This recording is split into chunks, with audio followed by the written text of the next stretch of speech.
Hey, welcome back to my channel. Today, I want to offer you a whole new way of looking at your art business. Maybe you are thinking, should I go with Society6 or Redbubble, Saatchi Art or Artfinder, or should I have my own web store using WooCommerce or Shopify?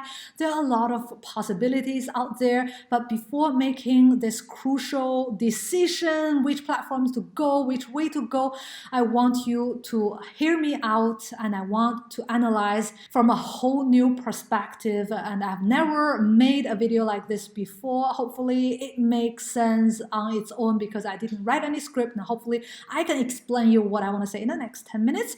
And I've put everything into boxes, into those 4 different scenarios, and whichever way, whatever business model, it will all fit in here.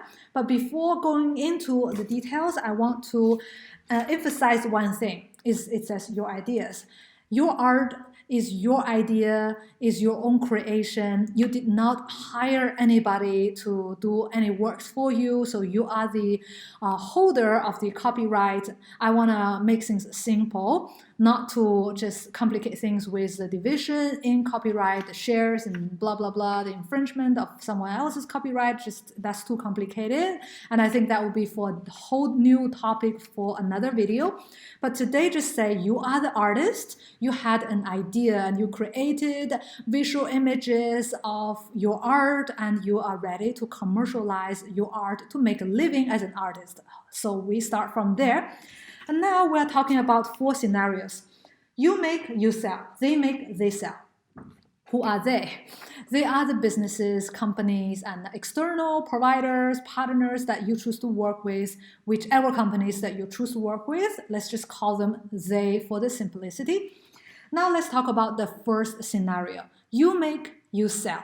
I think this is the most traditional, the most no-brainer go-to method for most artists. For example, you made an art print, you made original works of art, and now you're going to sell it on your social media, your own website, or your own studio in the good old times when we can still go outside and visit each other. And you're basically handling the businesses on your own. The good thing is the fact that you get 100% of all your revenue, and after that you can spend it however you want, save it, you can reinvest in your business, pay people to work for you, and you have the full control of your business. You can take it overseas, you can change the direction, you can scale it up however you want to, but of course you are the artist, you make the art, so how fast you can scale your business depending on how many pieces you can make. That is on you. So that the downside is that you are overworking. You have a lot of work. If you're willing to learn new skills, to work on your art, to produce, to deliver consistently, this is a very positive thing. And even the burnout sounds too good to be true for many of you who are just starting out. So it's not a bad thing exactly, but of course, you are in control and you have to be fully held accountable for all the mistakes you've made, for all the risks that you will take. You have to be resourceful for all the investment you have to make as well to do all of these things yourself. Now, the second is you make, they sell. If you have worked with an art gallery before, this is the scenario of you make original works of art and some other companies or art dealers sell it for you. The good thing is you get to outsource the marketing to someone else. Maybe marketing is a job that you don't want to do. Maybe you have no idea how to do it.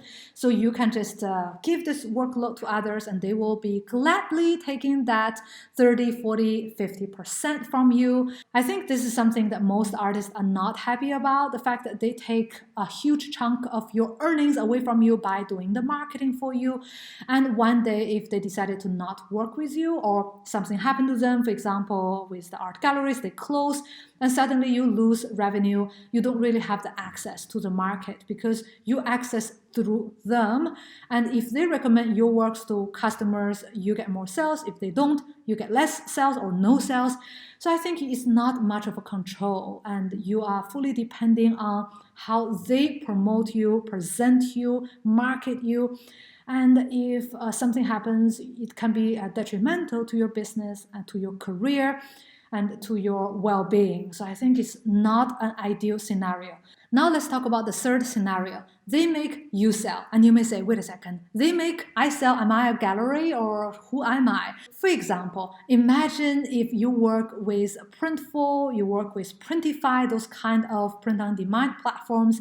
They are making those art prints and merchandising for you, and you sell it on your own website, you sell it through your social media, with your contacts, in your studio, in the conventions and craft fairs. You get the idea. They are the labor behind it, and you are the face of your brand, and you are also the designer of your brand. Just tell you an example. This is an iPhone. It's designed by Apple in California. It's made in China. Then it's sold again by Apple in the Apple Store. So Apple is the owner of the brand, but the one who made the iPhones are the Chinese factory workers who made it. I'm just saying they can be made somewhere else. It's not made by actual employees of Apple. So the outsourcing of the production is very good for the scaling, because one day if you want to do a different product, you just add people. One day you want to work with a different provider using a different quality, different location, you just add provider. So it's very easy for you. You don't have to learn new skills to actually do the prints. You don't have to breathe in the toxic air. I'm not saying that they should. I'm just saying that at least you don't have to. And they're professionals. They have the precautions and training. You just have to come up with new designs and then come up with innovative ways to sell your art, being in touch with your customers, hear them out, and then going again in the research and development and the sales. So I think it's a really good way that you can grow quickly, but of course there are other concerns, such as what if those POD providers, they couldn't do a good job and that ruins your brand? That is also possible. You just have to be very careful choosing the people that you work with. Now let's talk about the last scenario, number 4. They make, they sell. And now you can say, wait, they make, they sell, where am I in the story? Exactly. They make, they sell like Society6, Redbubble.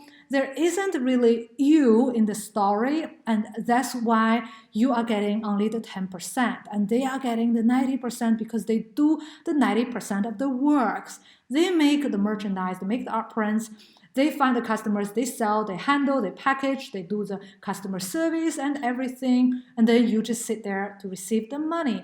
In some cases, you don't even get to choose how much you sell those art merchandising or art prints. You have no say in this. They have the full control over. One day, if they don't want to work with you, maybe one day they have AI artists and they completely kick out the actual artists. I'm just saying, like Uber wants self-driving cars. It's the same idea because you are their cost.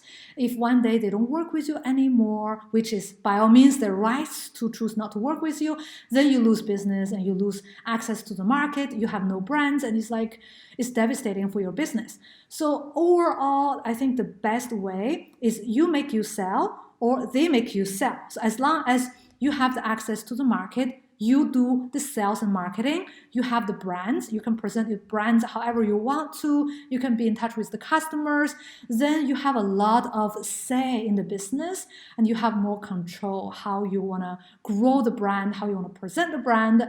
That's why I encourage you to learn about marketing and sales so that you can be in charge of the sales part, and no matter who makes, who does the dirty work, you are the face of your brand and you are always in control of your business.